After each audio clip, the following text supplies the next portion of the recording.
10th class maths BPT का proof तुम्हारे पास एक ऐसा क्वेश्चन रहा है जो हर बार आया ही है, ठीक है। तुमने सितंबर एग्जाम दिए, प्री बोर्ड्स दिए, ये आया ही आया है, बोर्ड्स में भी आ जाते हैं, ठीक है। क्योंकि जब किसी टीचर को कुछ समझ नहीं आता ट्रायंगल चैप्टर से यही उठा के दे देते हैं कि चलो ये तो करो ना। इंपॉर्टेंट बात, बीपीटी का दूसरा नाम थेल्स थ्योरम भी होता है, ध्यान रखना। अब भाई बीपीटी का पे क्वेश्चन क्या आता है 3 से 4 नंबर में, state and proof BPT basic proportionality theorem. तो बेटा पहले तो आपने इसकी इंग्लिश वाली लाइन लिखनी है जो पेप्सोडेंट को रेडी पड़ी है। थ्योरम क्या कहती है बीपीटी की, in a triangle if a line is drawn parallel to one side of the triangle, पूरा लिखना, ठीक है, शॉर्ट में मत लिखना, कि in a triangle if a line is drawn parallel to one side of the triangle comma intersecting the other two sides, intersecting the other two sides at distinct points, distinct का मतलब unique, अलग अलग points पर बाकी दो sides को काट रही है। then these sides are divided in the same ratio, then ये वाली साइड सेम रेशो में डिवाइड होती है। अच्छा जी, ट्रायंगल की मदद से बताओ। बेटा बीपीटी तो हमने पहले पढ़नी शुरू कर दी थी, बीपीटी तो आपको पता है कि अगर ये ट्रायंगल है एबीसी और आपको बोला हुआ है डीई जो है वो बीसी के पैरेलल है, तो एडी अपॉन बीडी एई अपॉन सीई के क्या होगा, बराबर। बस अब इसी को प्रूफ करना है, तो कैसे प्रूफ, सबसे पहले आप क्या करो, गिवन में एक ट्राइंगल एबीसी बना लो जिसमें कह दो डीई और बीसी आपस में पैरेलल है। अच्छा जी, एक ट्राइंगल बनाया, ठीक है, A B C D E. अगर बेटा डीई और बीसी आपस में पैरेलल है तो आपका टू प्रूफ क्या बनेगा, this upon this is equal to this upon this, AD upon BD is equal to AE upon CE. इसको हमने प्रूफ करना है, अभी देखते हैं कैसे क्या बनेगा, ठीक है। इसको हमने क्या करना है प्रूफ। तो भाई रुद्र इसके अंदर सबसे पहले तो कंस्ट्रक्शन लिखनी पड़ेगी, थोड़ी सी कंस्ट्रक्शन करनी पड़ेगी। वो कंस्ट्रक्शन क्या थी मैं दूसरे मार्कर से करके दिखाता हूं। यहां से एक डीजी बनाना है जो परपेंडिकुलर मान रहे हैं हम एसी के, और यहां से एक ईएफ बनाना है जिसको हम परपेंडिकुलर मान रहे हैं एबी, ठीक है जी। पहले तो ये, और फिर नीचे क्या था, नीचे तो सिर्फ ज्वाइनिंग करनी है, ज्वाइन कर दो डीसी को और बीई को, ट्रांसफॉर्मर सा बन जाएगा। कंस्ट्रक्शन क्या है, ड्रॉ डीजी, ये जो डीजी वाली लाइन है परपेंडिकुलर किसके हैं, एसी के, एंड ईएफ परपेंडिकुलर किसके हैं, एबी के। आगे नीचे वाले ट्रायंगलों में क्या करा, डीसी और बीई को क्या कर दिया, ज्वाइन। क्यों कर रहे हैं अभी पता लगेगा। अब शॉर्ट में सुनना यार, तुम ना करते इसको कई बार बाद में खेल जाते हो कि करना क्या था। तो क्या करेंगे, आप पहले एडीई और सीडीई का एरिया निकाल लो, फिर एडीई और बीडीई का एरिया निकाल लो। बीडीई और सीडीई का एरिया आपस में बराबर होगा because triangles on the same base and between same parallel lines है, उससे प्रूफ बनेगा। अब जरा ध्यान से देखना मैं कर कैसे रहा हूं, इसका स्क्रीनशॉट लो भाई, से हटाना पड़ेगा फालतू सारी चीजों को मुझे। इसका स्क्रीनशॉट लो, नोट करो इतने से को।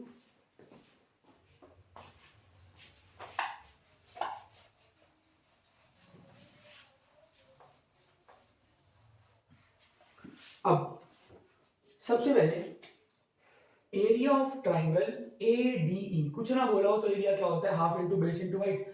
बेटा एडीई का बेस अगर आप इस साइड से देखो एसी है तो उसकी हाइट क्या होगी, परपेंडिकुलर। इस साइड से घुमा के देखो, अगर ये बेस है तो हाइट क्या होगी, डीजी। और ऐसे ही आप एरिया ऑफ ट्राइंगल सीडीई निकाल लो, ये वाला।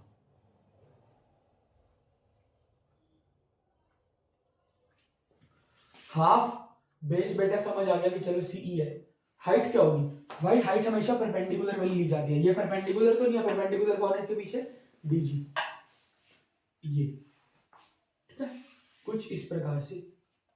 और कुछ गलती भी हुई है, एडीई के एरिया के अंदर बेटा बेस एई था, जो एडीई है ना, एडीई इसका बेस एई है, जो ये वाला ट्राइंगल था एडीई, अगर हम इसको इस साइड से देखें तो इसका बेस एई है और परपेंडिकुलर डीजी है, सिंपल।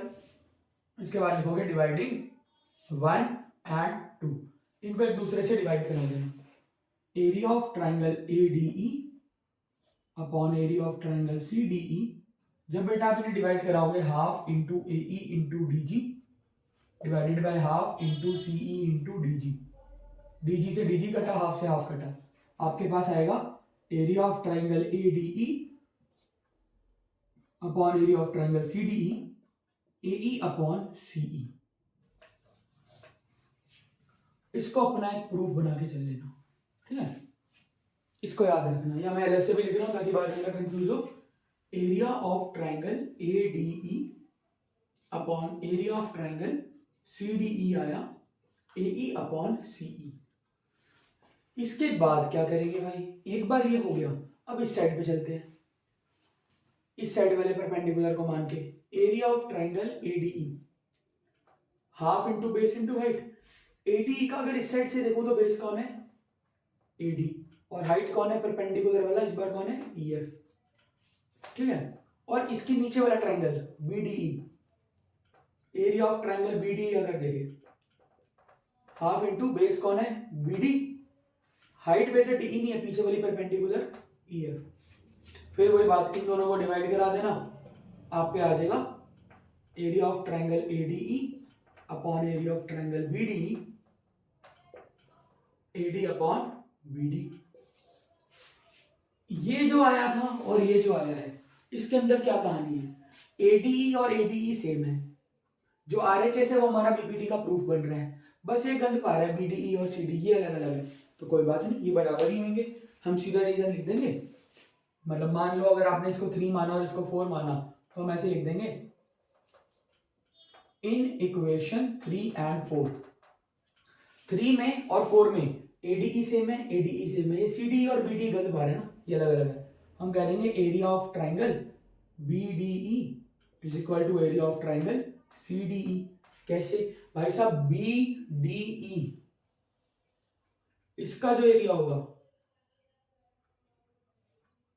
और आपका दूसरा कौन सा है, सीडीई, इसका जो एरिया होगा ये सेम होगा, क्योंकि ये जो ट्राइंगल्स है, because triangles on the same base, ये दोनों एक ही सेम बेस पे टिके हुए हैं बीसी पर, और दो सेम पैरेलल लाइंस के बीच में डीई और BC, and between same parallel lines have equal area, बस देयरफॉर लास्ट में लिख देना, जब ये सारे बराबर ही होंगे तो आरएचएस बराबर आ जाएगी, AD upon BD is equal to AE upon CE, hence proved,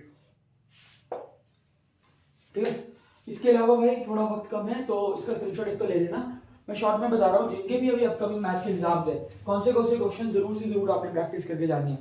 एक तो टर्म 1 वाला अपना जितना भी तुम्हें करवाया था टर्म 1 के टाइम पर वो जरूर करना, उसके अलावा करंट चैप्टर्स में से मैं हॉट टॉपिक्स बता रहा हूँ, फटाफट सुन लेना। चैप्टर 1 में से HCF LCM के क्वेश्चनों की प्रैक्टिस कर लेना, fundamental theorem of arithmetic assertion reason के लिए सिंगल रूट प्रूफ करना आना चाहिए, जैसे √2, √3, √5, डबल रूट आना चाहिए √2 + √3, √3 + √5, सिंगल और रूट का कॉमन आना चाहिए 2 + √3, 3 - 2 √3, ऐसे वाले क्वेश्चन प्रूफ करने आने चाहिए।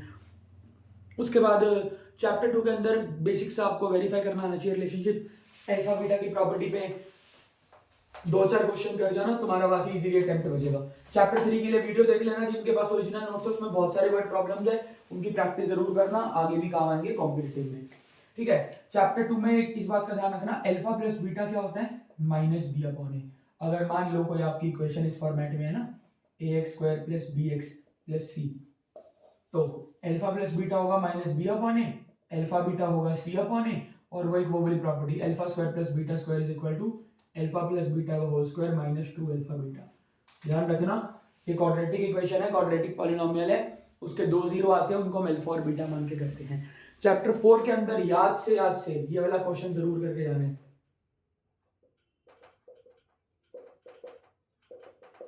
ये 1/x इधर आएगा, एलसीएम लेंगे। ये वो वाला क्वेश्चन है जिसमें मिडिल टर्म नहीं करनी पड़ती। एक इसी के कॉरेस्पॉन्डिंग 9 वाला क्वेश्चन है बड़ा सा, जिसमें d = b² - 4ac का लॉजिक लगता है। और वर्ड प्रॉब्लम्स तो कर ही लेना। एपी के अंदर जरूर से जरूर sum of 7 terms and sum of 17 terms वाला question. Sum of 7 terms is 49, sum of 17 terms is 289। Trigo के अंदर भी 7 वाला क्वेश्चन, वो जो 7 + tan स्क्वायर + cot स्क्वायर वाला प्रूफ बनता है, जिसमें सारी आइडेंटिटियां लगती है, a + b का होल स्क्वायर वगैरह भी लगता है उसके अंदर, और तीनों की तीनों ट्रिग्नोमेट्रिक आइडेंटिटीज भी लगती है, वो वाला क्वेश्चन। आपका जो एप्लीकेशंस ऑफ ट्रिग्नोमेट्री है उसमें एरोप्लेन वाला क्वेश्चन और वो बिल्डिंग से ऊपर नीचे देखने वाला क्वेश्चन, जिसकी फिगर ऐसी बनेगी। एरोप्लेन वाला तो तुम्हें पता है, यहाँ से इसके ऊपर देखा नीचे देखा, ऐसे वाली फिगर वाला क्वेश्चन जरूर करना है। सर्कल्स के अंदर गिना चुना सेट है वो पूरा कर जाना। एरिया ऑफ सर्कल में जो भी चल रहा है करेंटली वो तो करोगे। घड़ी वाला क्वेश्चन आपको आना चाहिए, आपको नंबर ऑफ रेवोल्यूशंस निकालने आने चाहिए। अलावा उसके घड़ी वाला क्वेश्चन नंबर ऑफ रेवोल्यूशंस, आपको सेगमेंट आना चाहिए अच्छे से। और वो हॉर्स वाला क्वेश्चन जो 2020 का तुम्हें करवाया था, ठीक है, एक ट्रायंगुलर प्लॉट के 3 एंड्स पे घोड़े बांध रखे हैं, वो कितना एरिया चर लेंगे ये बताओ आप फटाफट से, कि वो कितना एरिया चर लेंगे, ये आपको आना चाहिए जरूर से जरूर। उसके अलावा सरफेस एरिया वॉल्यूम को भी करना है, ठीक है, ध्यान रखना।